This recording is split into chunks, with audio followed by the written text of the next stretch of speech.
Hi, everybody. This is Tommy Lasorda. Listen to the Sandlot, the best thing that could happen to you.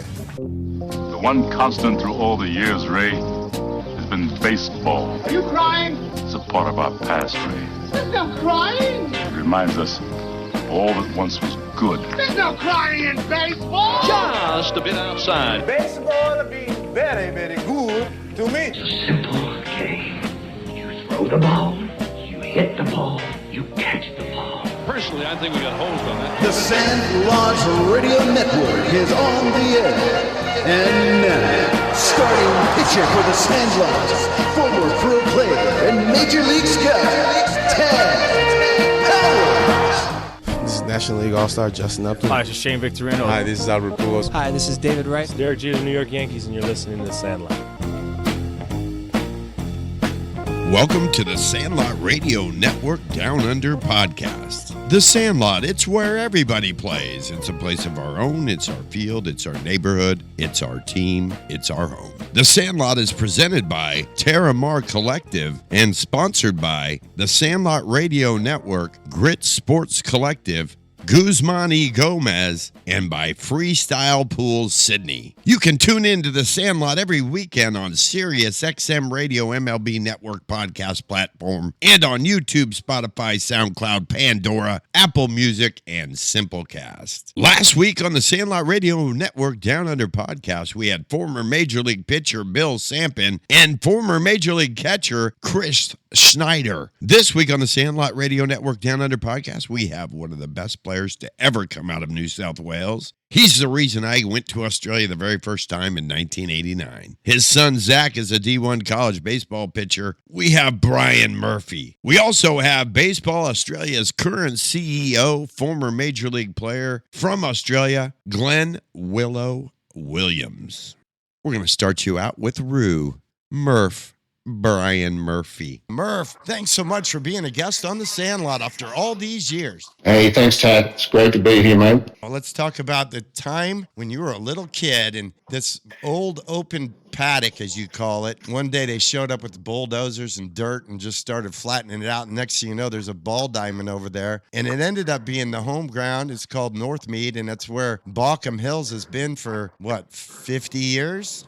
Yeah, that's about right. So I grew up in Northmead, and there used to be like an open paddock where, cows and bulls used to roam the field. And then one day this, all these bulldozers turned up and turned it into a baseball field. So, and then, a month or so later, all these people turned up and started playing this game, and it intrigued me. I sat there and watched it because, I'd sort of grown up with cricket as the main sport, and then I kind of watched this, and it looked like fun. So I went home, asked my mum if I could join, and I started the first year of Balcombe Hills ever made. So it was good. What year was that? Oh, gosh. That was around 69, 70, wow. Somewhere around there. So you were like 4 or 5 years old. Yeah, 5 or 6, I think, yeah.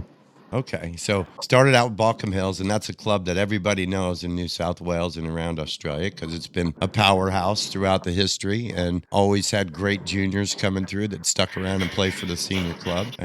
But Murph, you're a big dude. I mean, you should have been playing rugby league, rugby union, Aussie rules, maybe basketball, cricket I could see, but baseball, I guess it has a lot to do with logistics, doesn't it? When they build a baseball field basically in your backyard, you end up being really interested in that space, and you go check it out, and the next thing you know, you realize you got a knack for it.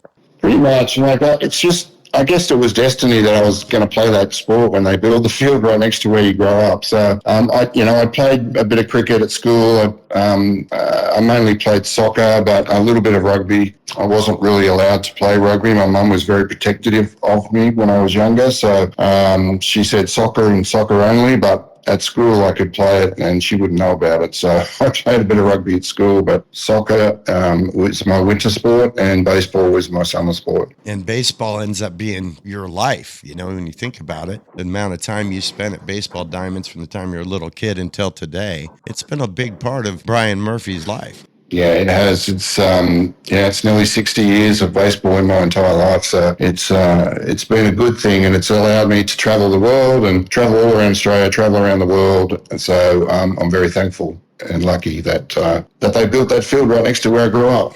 What was the first year that you made like a New South Wales state team and got to go on that trip? And I always mention to people how cool it is for Australians because for the first time, maybe they get to go see some place like Mount Gambier or over to Perth. Where was the trip you got to make, and at what age when you made your first New South Wales team? It was, back then it was under 13s, AYC, they call it these days, but it was just a national championship. And it was under 13s. I was 11 years old, and my first trip was to Melbourne. So, some old friends that went along with me, and Mark Marino, who was the CEO for Basebal New South Wales for a number of years, he was on that team. Mark Shipley was on that team. There was a few guys that ended up being baseball lifers that were on that original team.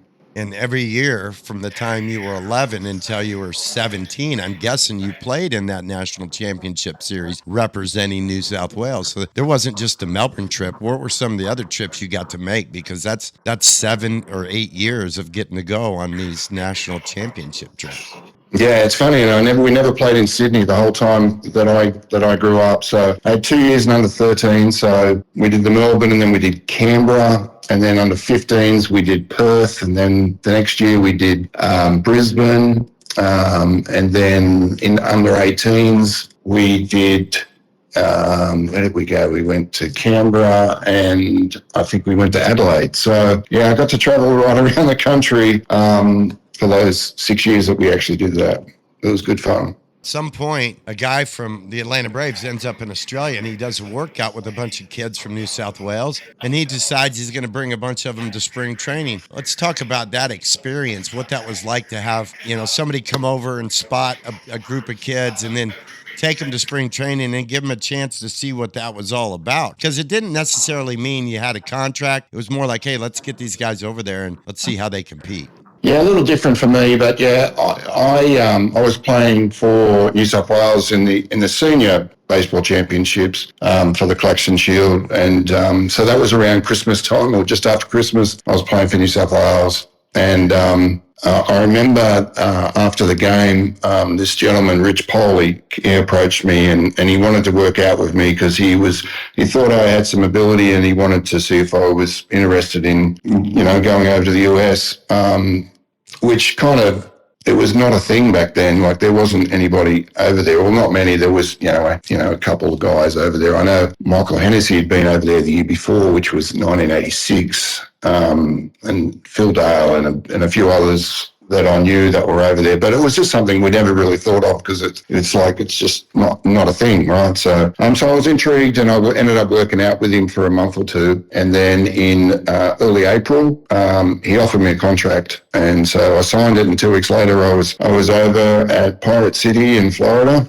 And because the Braves back then worked out at Pirate City for extended spring, so I went straight to extended spring, and that was the Pirates, the Braves, and the Expos, Montreal Expos were all there in that facility. And so I didn't know what I was getting into. I had no idea. I remember rocking up there, not knowing who or what to do there. So it was a pretty sort of scary sort of thought process, but I'm glad I did it, and it changed my life. Some of the other guys from Australia that came down there during that time also played in the ABL. I think Mark Shipley, Matty Everingham. There was a couple others. You mentioned Michael Hennessy. And I know Henno actually got to play in the South Atlantic League and did really well because he played with Andy Tomberlin, and Andy and I talked about it. And they actually really liked Henno. Like, they thought he might be a prospect, and not sure how that got away from him. But, man, at one point he had some nasty stuff.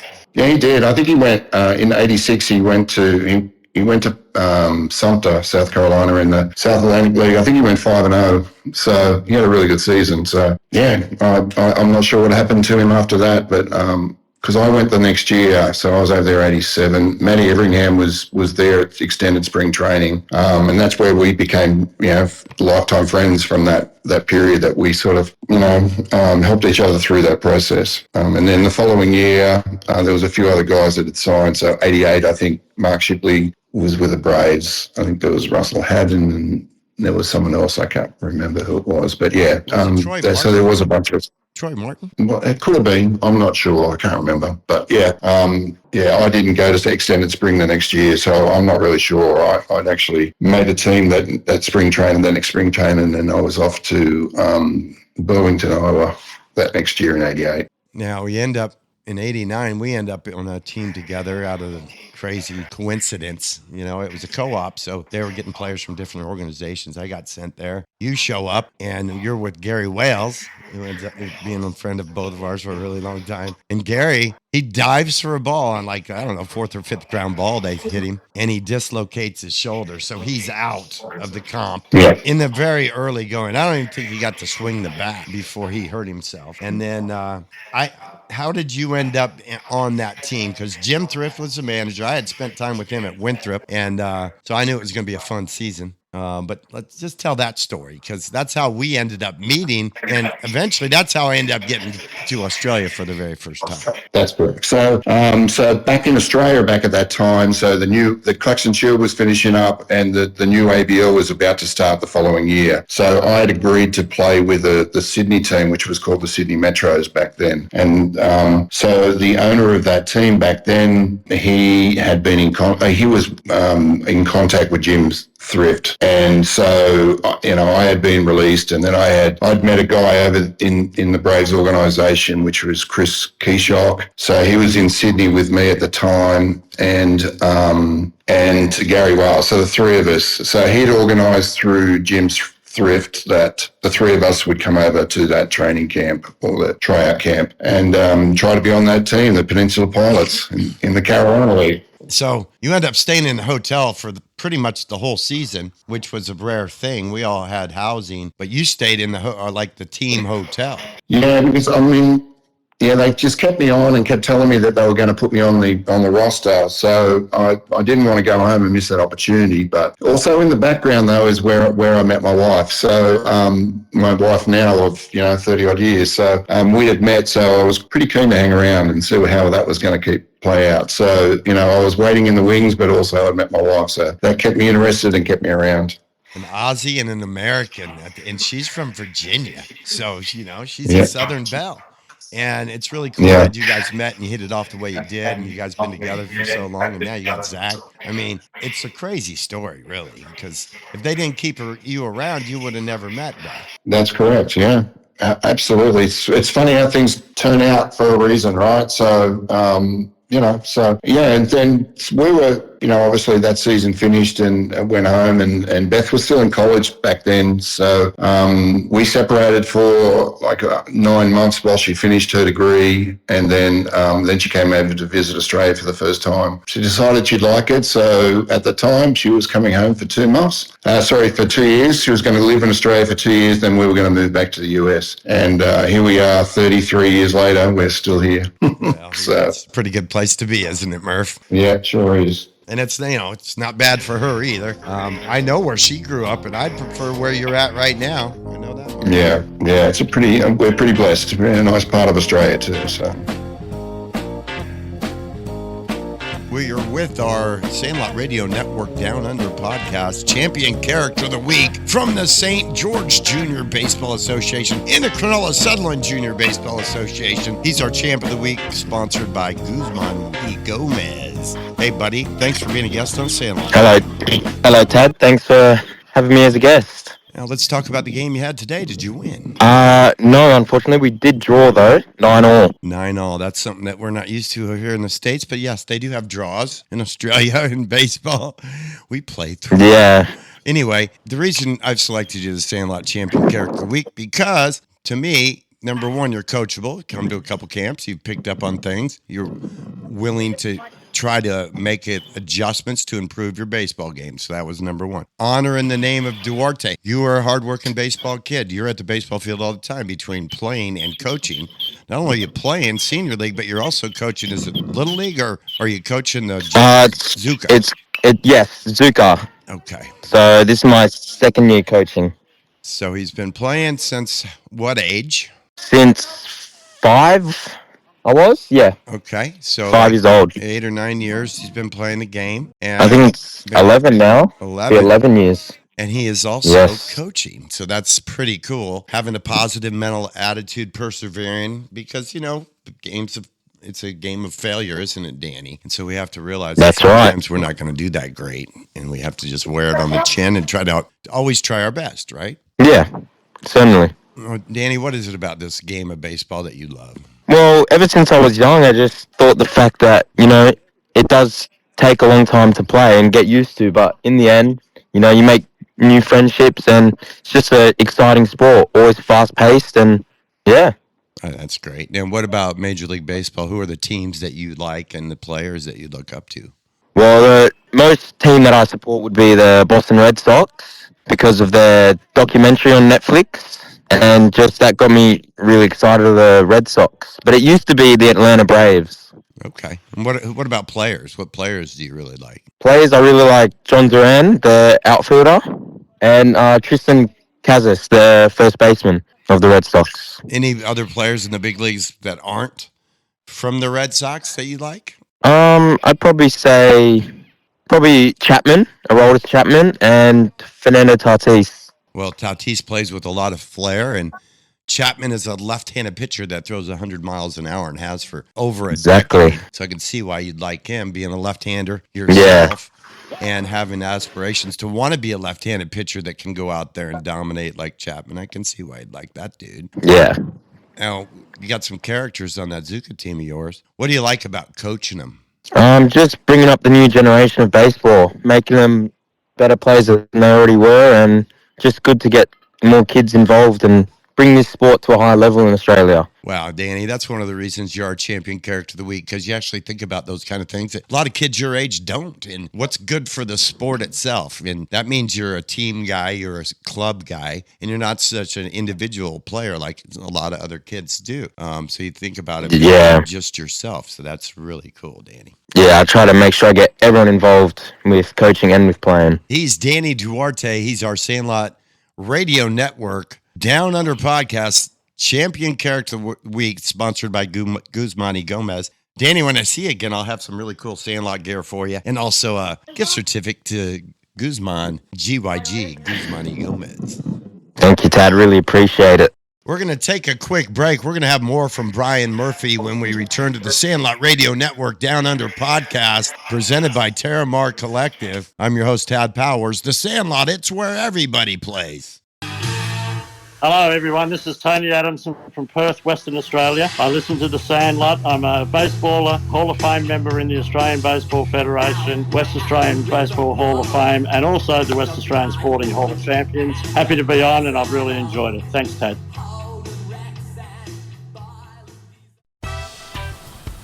Terramar Collective isn't just a brand, it's a tribute. Born from the Southern California coast and inspired by the legacy of a father who helped shape the board riding world literally. Terramar Collective repurposes vintage flannels and rare finds, blending timeless style with surf heritage. Honor the past, wear the story.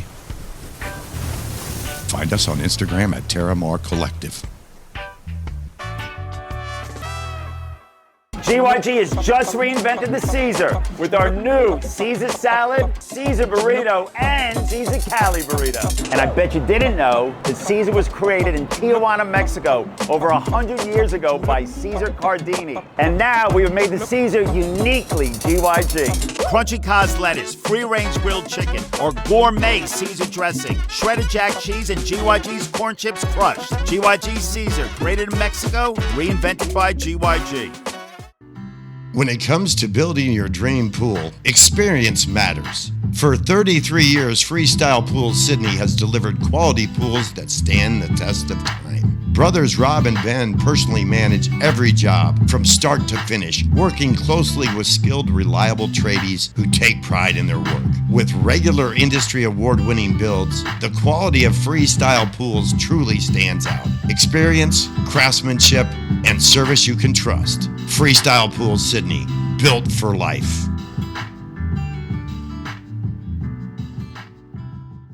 Hi, everybody. This is Rick Mundy, former Major League player, former All-Star, and now broadcaster with the Los Angeles Dodgers. You're tuned in exactly where you need to be. It's Sandlot, and it's baseball.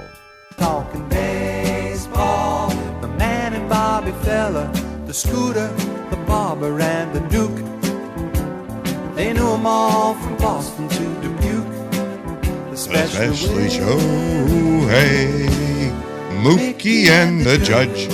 So, Murph, we had a chance to do some really cool stuff that first year of the ABL. I end up coming down, and mainly because you recommended me to Bill McCall, the owner of that team. And Bill, wasn't on top of everything, so it took him a while to get me and Dave Voigt over there.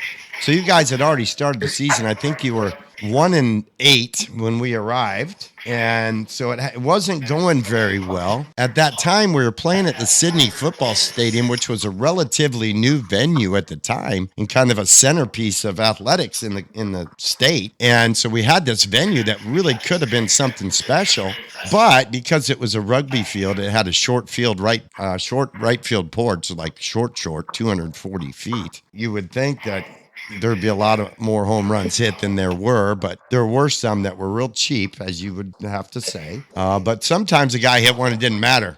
They hit the ball far enough, it didn't matter if it was short or not. But I'll tell you, I was playing at the Sydney Football Stadium. I arrived, we had a few practices, then we had a game, and that very first night we played the Patriots, and we got in a brawl. And I'll never forget it, because I'm pitching. And I don't know what happened. There's a play at the plate. So I go right up to the home plate area. And here comes Murph running in from first base. And you're, such a big guy and very athletic. You pretty much cleared the home plate area just by running through there. And it calmed the whole thing down because Murph's in it. We better back off. Oh, good times, right? Do you remember that? It was my first day playing a game. It's at the Sydney Football Stadium. We're playing the Patriots. It's a big-time game. We end up winning, and I'll never forget how you guys act. And I was like, man, we play like 50 games. Like, this is just one of them. What are you guys going crazy for? Well, we beat the Patriots. And they were the stronger of the two teams, I guess, in the league, in the two Sydney teams, because they had all the old heads, right? But yeah, you guys were the ones that kind of rebelled and broke away and went to the new team. And let's face it, Billy McCall, he tried real hard. He made it happen. But, man, he was a little short on a lot of things. Yeah, but you know what? It was a really good experience. And for a lot of guys, it was their first sort of taste of any sort of professional baseball. And so, I mean, yes, they got excited because we were. It was like, we were playing it was like for us, it was like playing the Yankees because, they were the big team and we were just the small team that was, just trying to do what we could to get on the field. So it was exciting, and it was a great year. It wasn't a very successful season in regards to win-loss record, but you know what? It was a good opportunity. It was really cool playing out of that stadium. That stadium was really nice. If we could do it all again, I would jump at it and do it all again. It was so much fun. Well, and there was a couple things that happened because of lack of finances. We were not able to make the normal trip to Adelaide and Perth that everybody else does, which is to fly there. And we had a meeting about going to Adelaide via ground transport, and a lot of the guys just didn't want to take part in that. It was just going to be too much. But we convinced, I think there's 14 of us that left from Sydney early in the morning to drive to Adelaide. It's 21 hours, and we had 2 Taraga vans and a Commodore. You were in the Commodore, weren't you? No, I was in the van. I was in one of the Taraga vans. Okay. Yeah. But not the one that ran out of gas. No, not the one we ran out of gas. Well, I was on that one. And here we are. We're like an hour and a half outside of Adelaide. We run out of gas. There's no cell phones back then. And because Matty Everingham was driving that other Taraga, and somebody else, I think Turner, was driving the Commodore. And you guys were way ahead of us. Like, it was like, all right, we can't keep up. We're not going to drive that fast. We got a bunch of Yanks in here driving the car. And so we run out of gas, and I don't think you guys knew it. It's just like you got to the hotel, we weren't there. And I think Bill maybe backtracked and he just found us there on the highway. And we were just sitting there waiting. We didn't know what to do. We couldn't call anyone. And that's kind of the outback of Australia right there. It's not the safest place to be broken down. But Billy showed up with one of those red jerry cans with a couple gallons of gas. Got us to the next gas station where he put like $5 in it, because that was the thing. I remember the last time we filled up, he didn't fill us all the way up. And I think it's because he was out of money. And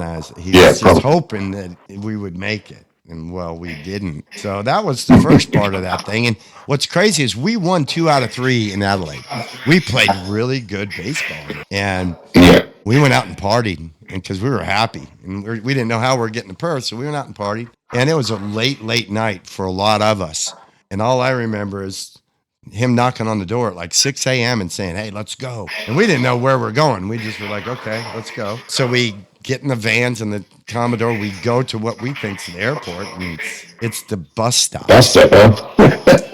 And that's when Murph said, I'm not getting on that damn bus. And Turner and Stuart Barlow flew from Adelaide to Perth, so they met us there. I think you and a couple other guys just decided to go home.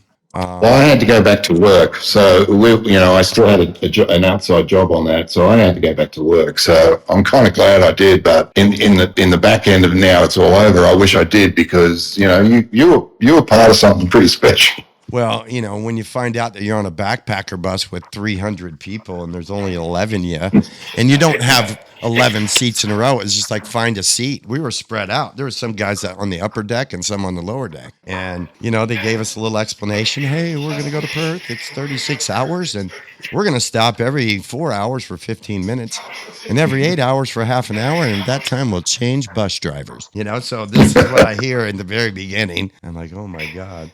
And I'm doing my math on what time are we going to get there.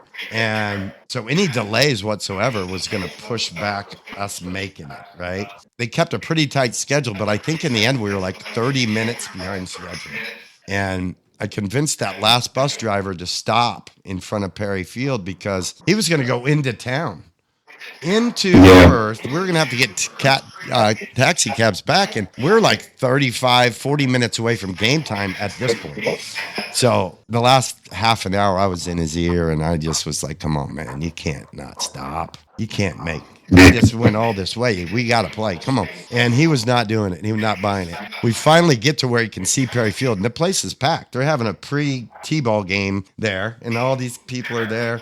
And I'm like, you're going to let all these people get let down? It's going to crush the whole season and the whole league. And he's like, slammed on the brakes. You got 5 minutes. And Murph, I turned around and yelled, Metros, we got 5 minutes. Get off the bus.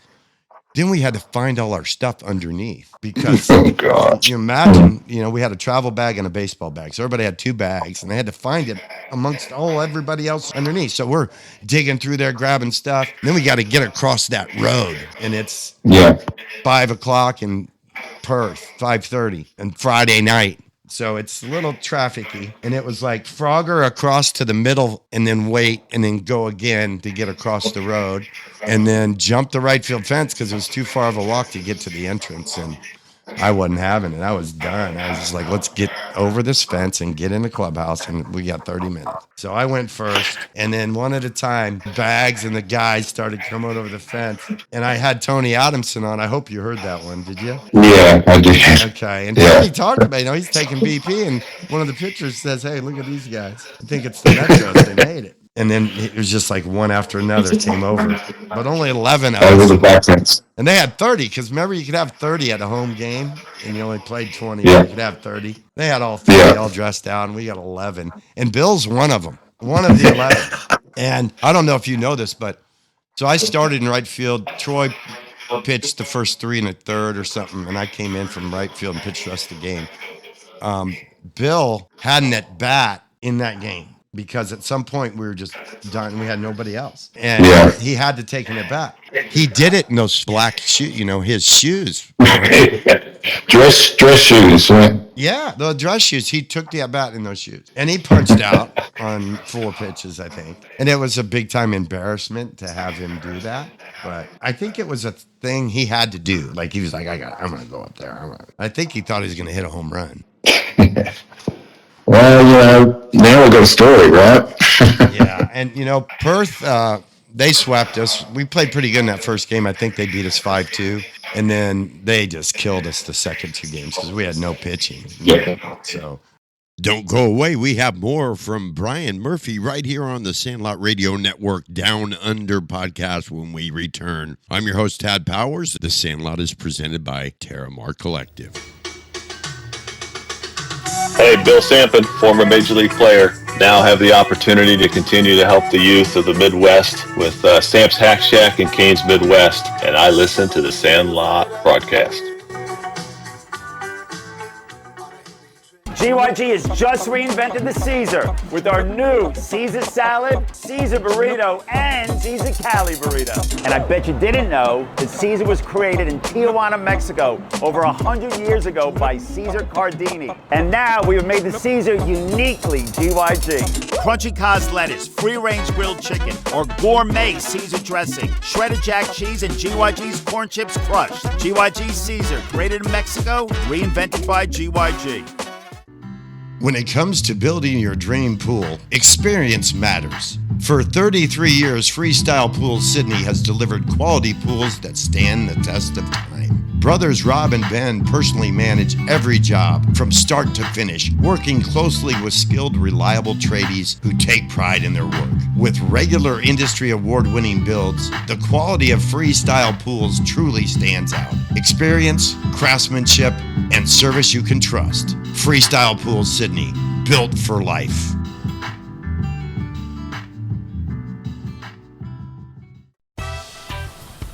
Terramar Collective isn't just a brand, it's a tribute. Born from the Southern California coast and inspired by the legacy of a father who helped shape the board riding world literally. Terramar Collective repurposes vintage flannels and rare finds, blending timeless style with surf heritage. Honor the past, wear the story. Find us on Instagram at Terramar Collective. Hey everybody, this is Trevor Hoffman, a Hall of Famer and a San Diego Padre, and you're listening to The Sandlot. Stuart Barlow started the second game, and he had played short the game before. That's how short we were.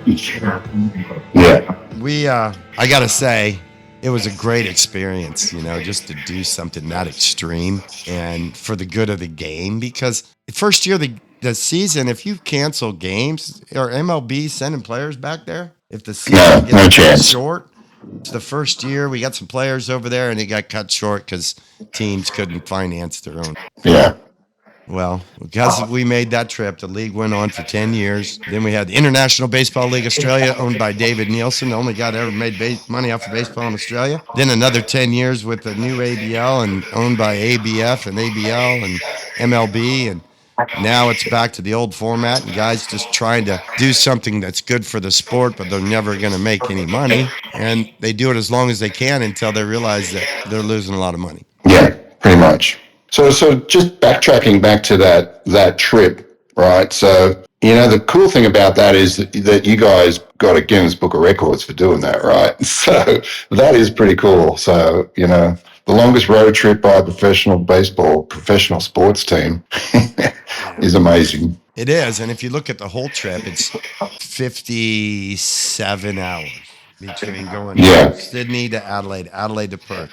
That's 57 hours. That's like going from Miami to Southern California. Yeah. That's just crazy, right? When you put it in perspective, like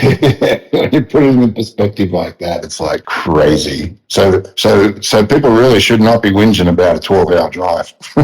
Bus trip. No, because one of the cool things about being on that bus, I'd say, I don't know why I said cool, because it wasn't cool. They had, if you fell asleep, your teeth would chatter, and you'd wake up and your mouth would be sore because of how the bus kind of wiggled and swayed. I remember, because I never really fully fell asleep because of that. As soon as you did, you'd chattering, and you go, oh, your mouth would be sore. And Mike Milmo tried. I got a chapter in a book called "Meat Pies Across the Nola Board" because he wanted to eat a meat pie at every stop, and then he got really bad cramp, so we had to deal with that. And then we pampered Troy Martin the whole trip, like he had a lay down spot, and we had pillows for him, and because he was going to start, and he pulled himself after 3 1/3. And he was pitching well, It was like, come on, man, you're getting guys out. He's like, I'm done. I can't go anymore. And so you had to do the last 6, right? 5 2/3. 5 2/3. And but it was, man, I got to say, doing something like that at that age, I was 23 years old, Murph. what a highlight when you look back at it. And that whole year, I got to live in Manly that year. After a month of living with Billy at the, over there in North Pymble or wherever that was. And Billy's girlfriend and her mother. I worked it hard so I could find a place for us all to stay, and found that Radisson Kestrel. I happened to have a GM from the U.S., from L.A., and he got it, he got it. So he let us do the deal. But then, of course, when we left the Sydney Football Stadium, nobody wanted to stay in Manly because it was too far to get out to Parramatta. And so they stopped booking the hotel there, and then they kicked us out because we weren't booking teams in there any longer. Yeah. But, man, for about 4 months, I lived in the Radisson Kestrel on Manly Beach as a 23-year-old, and it was a pretty cool situation, Murph. It's a pretty cool beach to be living right opposite, right? Well, and I took the ferry into the city and then the train to Kingscliff, I think, and then I'd walk down to Double Bay where Billy had the office. And I did that every day because we needed sponsors. We needed, I was trying to figure out the hotel thing for the first month. I was just trying to figure out where we going to stay. And I hit so many hotels, Murph, it ended up being a Radisson Kestrel that we got, But 25 turned me down. They never heard of the concept before. But it's the same thing. That's why you had a room in the hotel in Virginia, because we were booking tours in there all year, and it was making money for that hotel. Yeah. So I just took that concept over there, and it helped us a lot. Second year at the Sydney Wave, we had that Auburn ambassador, not a great part of the town to live in, but we were at Bankstown, which... we got shoved out of Parramatta. We got pushed out of there, bud, and we were doing good there. I think we would have kicked butt there. Yeah. They didn't like the fact that we were doing well, and they preferred the other Sydney team do well. Yeah. And where'd they end up? Parramatta Stadium. Of course, they took the stadium from us. Nah, just kidding. Well, they kind of did. We ended up at Belmore, and that was a tough go. But, you got to play with some good players. Billy White, you got to play with Billy White, and... How good was Billy White? He was so good. And such a good dude, too. Oh, and so fun. Really? Yeah. And, he really led by example. Didn't say a whole lot. He just went out and played hard. And he had a great season. As a manager, you couldn't ask for your shortstop to play any better than he did that year. Yeah. And he had a lot of fun doing it, and he didn't hold back. And that was part of his game. It was ridiculous watching him play. Some of the plays he made, just ridiculous. Such a good player. So, Murph, we got a kid that's gone to JUCO. Now he's playing D1. He's a left-handed pitcher. He's throwing in the 90s. He's had an injury. You've had to watch all this stuff. You had to watch him come through the whole New South Wales baseball program, get into college. What's that been like as a dad? Look, it's been pretty... I'm so proud of him. He just works his butt off. He's one of those guys that never really was never like the first selection in any team. He was always the back end of any selection if he made a team, and so it made him work harder and harder. And I think that's put him in good stead for everything that he's achieved so far in life. Even when he went to JUCO, right? So he had to fight his way there. I mean, those JUCO schools, they get like up to 70 guys rock up at their, fall season, right? So, and then he's got to work his way through that, and he ended up being a starter there at JUCO. So, he did really well, and he made the all-conference team, and, he did so well. I was really proud of him. And then, the next year, he got an arm injury, and he had to have Tommy John surgery, which took him out of play for a couple of years, but, he's come back bigger and stronger now, and I think he, just again, it's just made him a little bit more resilient, a bit harder, a bit tougher, and which allowed him to work his way into a good D1 school. So look, I'm really proud of him. So it's been a tough journey, a hard journey, but it's been awesome to watch. Well, what's cool, he's at the right age where he could end up being on an Olympic team. They're coming to America for the 2028 Olympics in LA, and baseball's back. So being a young Aussie, that's where you got to be setting your sights, and then also World Baseball Classic. So he's at that age where he could be looking at those things. Yeah, and back in our days, right, if you got a left-hander who's throwing in the 90s, man, he can do anything, right? So, I mean, obviously velocity's gone up a little bit these days, but still a lefty that's throwing in the 90s, you're going to have a look at him, right? So who knows what happens? Yeah, I think he's going to get a chance to go play pro ball. And, I say it all the time. Guys that get a chance to go and play pro ball, that played college over here, they have a lot better chance when they go back to Australia to do something great. And so many have. And I just think it's a great trend, and I want to keep that trend going. So I help kids get into college today still, Murph. Yeah, no, it's pretty awesome what you do, mate. So, when we look back, 30-odd years ago when you first came over the first time, mate, I'm so proud to be one of your mates, because you've done so many good things back in Australia, and it's so good to see you keep coming back and for your love of the game, your love of Australia. It's pretty cool, and thank you for everything you do, mate. Well, Murph, I really appreciate that, and it's good that somebody recognizes it, because a lot of people don't even know that me and Voight did the Futura thing and gave everybody a chance to have a sports card.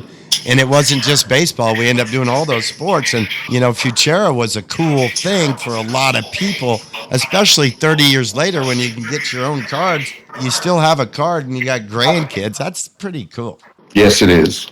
Yes, it is. I know, I think I've got about 7 or 8 of your Futura cards that, added up over the years. But, they're pretty cool. So awesome. And if Voight and I didn't take that chance, none of those guys would have ever had a baseball card, No. And if you think about it, all those guys from the late 80s to the early 90s, they got them. And that's just a cool thing, because it wasn't going to happen. The league wasn't going to do it. Nobody was going to do it. We took a chance, and it just, I think that's the coolest part of it, that today guys had a baseball card when they were in their youth, and they would not have if we didn't pull the trigger. It's funny, sometimes I'll go to baseball games now and people rock up to me. Here I am, in my 60s, and there's people rocking up with these baseball cards from 36 years ago, asking me to sign it still. So that's still really cool. So it's about as cool as it gets, Murph. It makes you realize that what you did in your life was noticeable and recordable, something worthy of attention. Yeah, pretty cool. Thank you, mate. And it all from you and Voidy, so thank you. Yeah, and we got to say, God rest his soul, because he was a special human. Yes, he was. Yeah. He's Brian Murphy. They called him Rue over in America.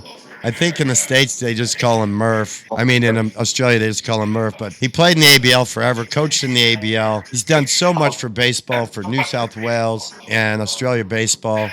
I want to thank you for being a guest on the Sandlot Radio Network Down Under podcast. And we're going to keep a good eye on Zach, because he's got a future in this game, and you get to watch it. Thank you, Tad. It's been awesome catching up with you again, mate. So I look forward to when you're back in Sydney, mate, and we'll get together and talk about old times. We'll have another reunion for the Metros in the Wave and see if we can get a few more people there.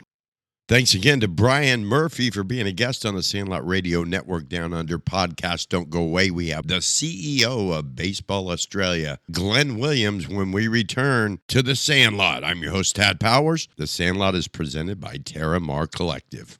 Hi, this is Todd Helton, and I still listen to The Sandlot. This is Ryan Braun from the Milwaukee Brewers, and you're listening to The Sandlot. This is Nate McLeod, National League All-Star with the Pittsburgh Pirates, and you're listening to The Sandlot. This is Mike Cameron from the Milwaukee Brewers, and I'm still listening to The Sandlot. I think I'll go on and walk about and find out what it's all about. Terra Mar Collective isn't just a brand, it's a tribute. Born from the Southern California coast and inspired by the legacy of a father who helped shape the board writing world literally. Terra Mar Collective repurposes vintage flannels and rare finds, blending timeless style with surf heritage. Honor the past, wear the story. Find us on Instagram at Terra Mar Collective.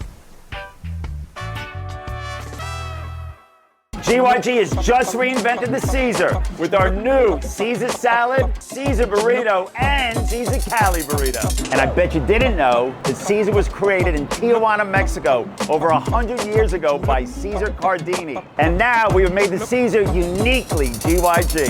Crunchy Cos lettuce, free-range grilled chicken, or gourmet Caesar dressing, shredded jack cheese, and GYG's corn chips crushed. GYG Caesar, created in Mexico, reinvented by GYG. When it comes to building your dream pool, experience matters. For 33 years, Freestyle Pools Sydney has delivered quality pools that stand the test of time. Brothers Rob and Ben personally manage every job from start to finish, working closely with skilled, reliable tradies who take pride in their work. With regular industry award-winning builds, the quality of Freestyle Pools truly stands out. Experience, craftsmanship, and service you can trust. Freestyle Pools Sydney, built for life.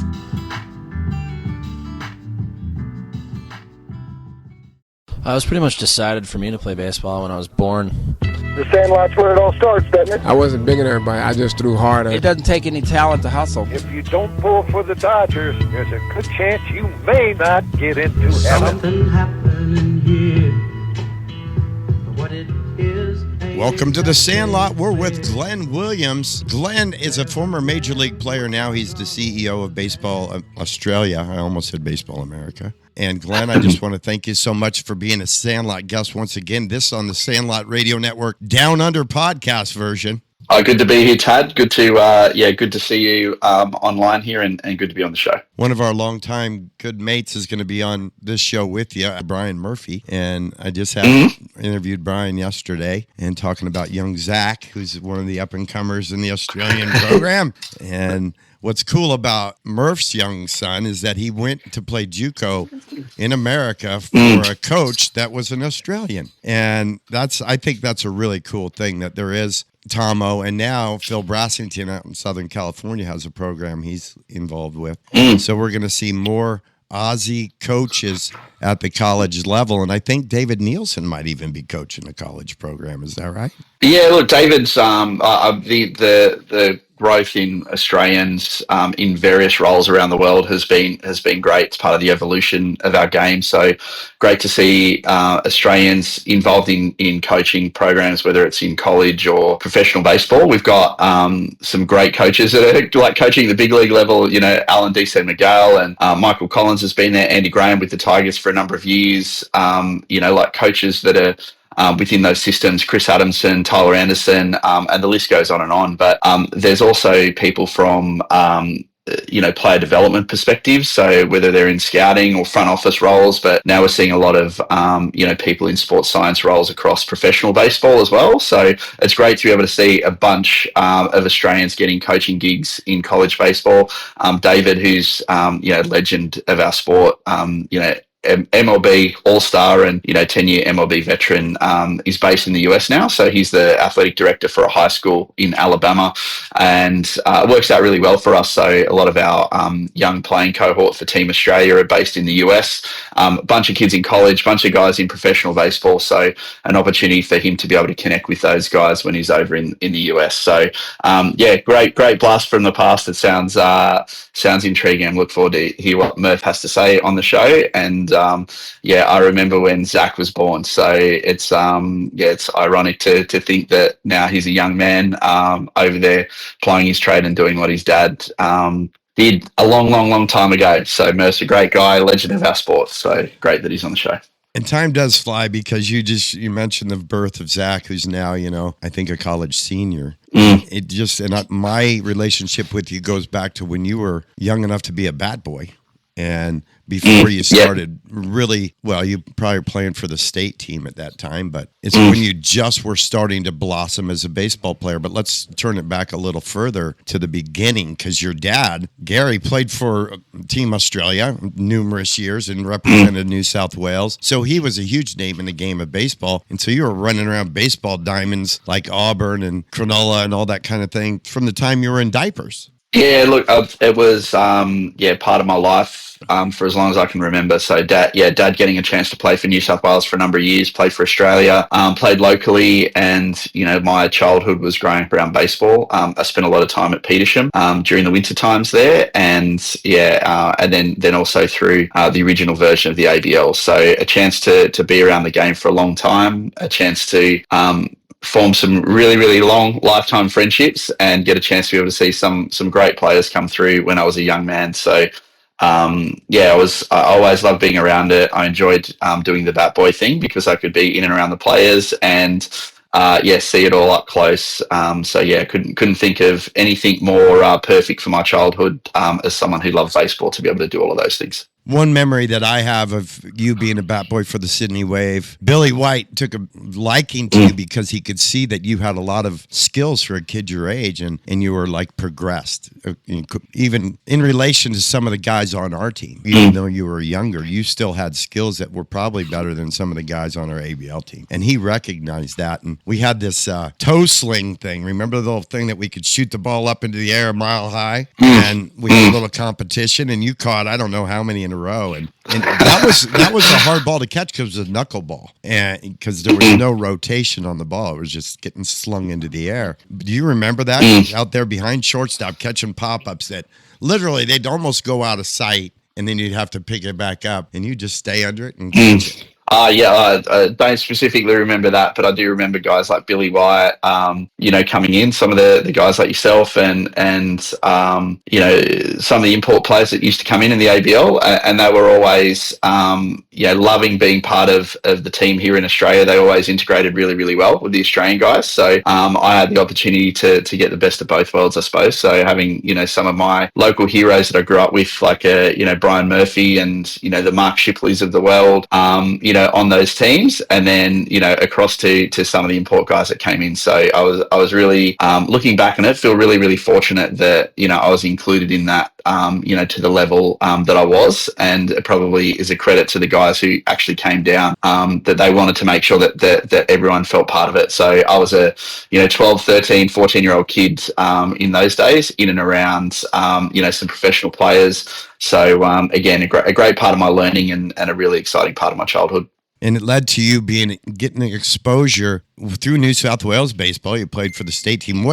Murph made his first state team at age 11 because they had under 13s back then. How old were you when you represented New South Wales for the first time? I think that for the first kind of bona fide national championships I played in, I would have been 14, a first year under 16 tournament, and that was played out at Borkham Hills. And yeah, I vividly remember playing it, first time, representing my state. I was playing with some of my childhood mates that I'd played some rep baseball with, guys like Gavin Fingelson, Ben Pike, Jamie Somerville, like all of those guys who ended up going on and going to the US and playing in college baseball. And some of those were my teammates in the Olympic team. Craig Lewis was on that team as well, I believe. So a lot of those guys, you play with your mates growing up and you're representing your state for the first time and you're doing it at home. So I remember that tournament at Borkham Hills, vividly, and it was a great experience. Murph tells the story about Borkham Hills being built because he was a 5-6-year-old kid a block away from that paddock, and one day they showed up with bulldozers and dirt and just started flattening it out, and next thing you knew there was a baseball field over there. And that's how Murph got involved in the game, because it was in his backyard. He had no choice. And with you, it's kind of the same thing. You had no choice. You were exposed to it before you knew what it was about. And then the Shipley family had a huge part of your development because you had Craig, who was a major leaguer for a long time and probably one of the best players to ever come out of Australia and have the longest career as a position player in the big leagues, no question about that. And he's been a major league scout for many, many years. Very highly respected scout in Major League Baseball, and he's signed guys that have made a difference. You were exposed to those guys at a very young age too. Yeah, I was very fortunate. My dad was in business with Craig's dad, Barry, and with Mark. So they had the baseball store, the baseball dugout, just over here in Lidcombe. So a stone's throw away from our office here at Homebush. And Craig was someone that, as a young person, you start to be able to pay attention to who's going overseas and who's doing certain things. So Craig was obviously someone that I admired and was a bit of a hero for me, who'd gone over, left Australia as this young Australian prospect when not many people had done it, and he went over to college baseball, University of Alabama, and then gets drafted by the Dodgers, and like following his career and being close to the Shipley family, it was something that I was really, really into. So, ironically, the very first trip that I took to the US, my whole life as a young person, when I was 15 years old, all I wanted to do was get to a big league game. So I got a chance to be able to do that in transit to a World Cup. On my first Australian team, we were heading to Mexico. So we stopped off in LA, spent the entire day going through the baseball stores and, looking at all the stuff. And, you think back to running teams overseas now, all the coaches and the, support staff we're trying to keep us occupied and keep us awake for this, really long layover we had. But we did get a chance to go to the Dodgers game. We're in the nosebleed seats, and it was the Dodgers versus the Padres. And in the first inning, whoever was playing shortstop for the Padres got hit on the hand, in the top of the inning. And at the bottom of the first inning, the announcer comes over the loudspeakers and says, replacing whoever it was. I don't even remember who was starting at shortstop, but replacing that player at shortstop is number 18, Craig Shipley. And, my hero that I'd grown up seeing just happened to be, on the opposition team in the first MLB game that I saw, and got a chance to be able to see him play. So that's a really, really special moment for me. And at that very moment there, as a 15-year-old who loved baseball, who wanted to be a big leaguer, who had all these dreams and aspirations, to be able to see my hero from Australia, someone who I knew, run out there and play shortstop in the first game I played, it was a moment where I actually sat there and said, well, that could be me someday. So Craig's had a huge impact on my career, getting a chance to be able to know him and, then getting a chance to be able to kind of see what he's done in the game outside of his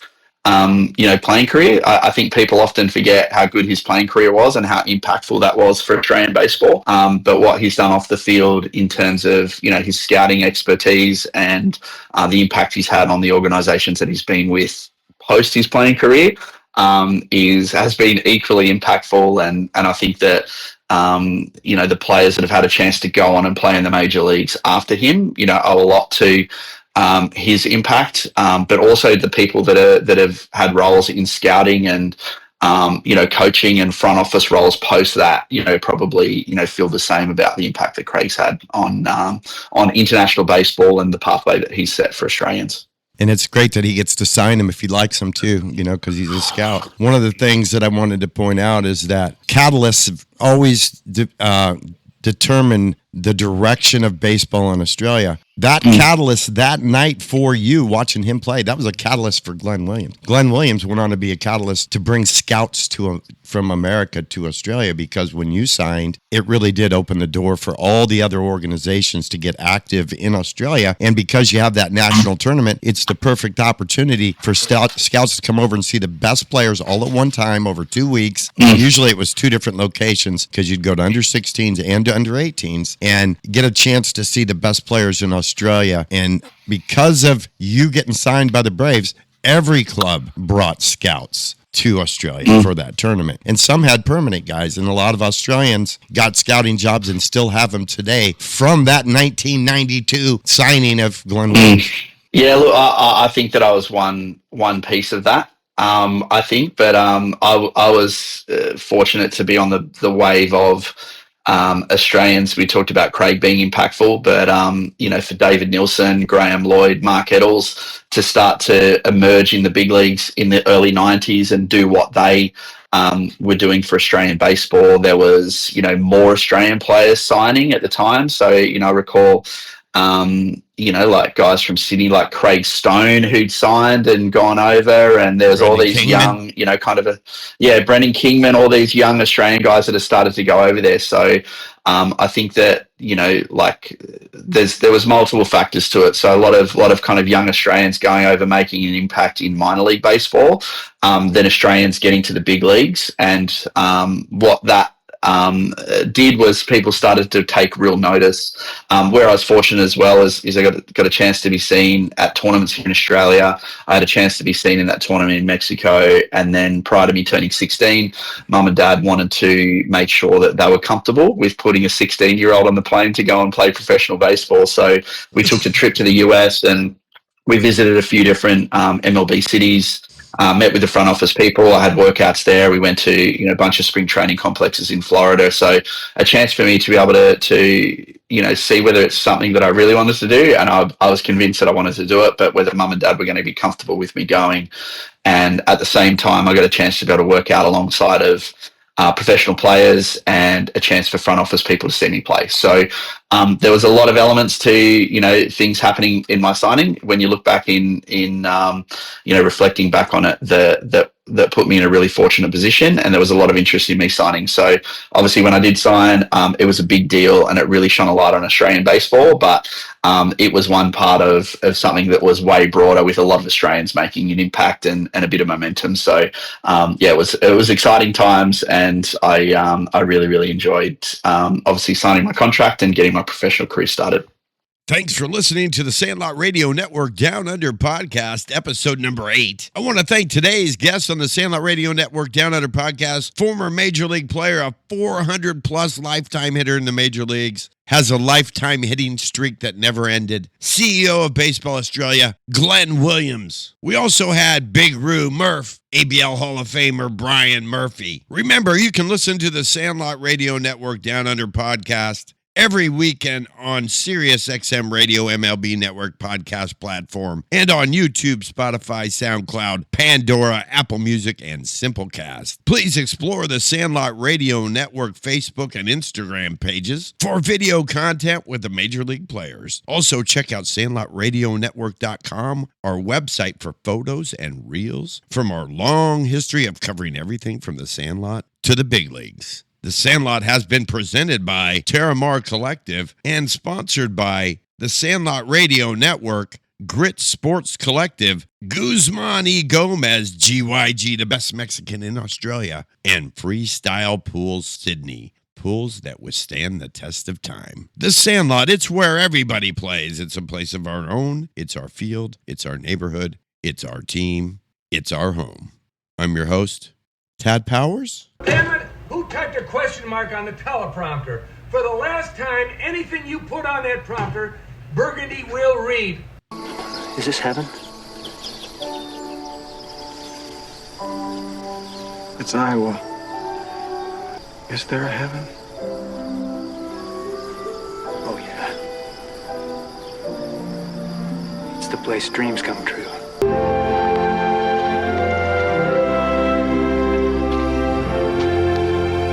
Hey, Dad? You want to have a catch?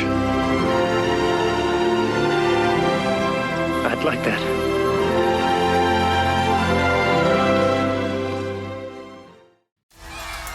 Do you want more than just wins for your kids? Do you want confidence, character, and grit? At Grit Sports Collective, we help young athletes play with purpose and train with passion. With elite coaching in baseball and basketball, we're building more than skills, we're building competitors. Because greatness starts with mindset and is earned through sweat. Grit Sports Collective. Play fierce, train harder. Now enrolling in San Diego, California. Visit gritsportscollective.com and sign up today.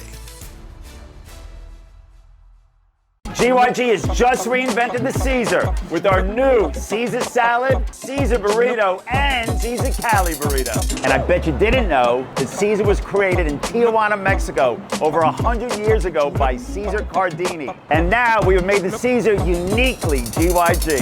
Crunchy Cos lettuce, free-range grilled chicken, or gourmet Caesar dressing, shredded jack cheese, and GYG's corn chips crushed. GYG Caesar, created in Mexico, reinvented by GYG. Terramar Collective isn't just a brand, it's a tribute. Born from the Southern California coast and inspired by the legacy of a father who helped shape the board riding world literally. Terramar Collective repurposes vintage flannels and rare finds, blending timeless style with surf heritage. Honor the past, wear the story. Find us on Instagram at Terramar Collective. When it comes to building your dream pool, experience matters. For 33 years, Freestyle Pools Sydney has delivered quality pools that stand the test of time. Brothers Rob and Ben personally manage every job from start to finish, working closely with skilled, reliable tradies who take pride in their work. With regular industry award-winning builds, the quality of freestyle pools truly stands out. Experience, craftsmanship, and service you can trust. Freestyle Pools Sydney, built for life.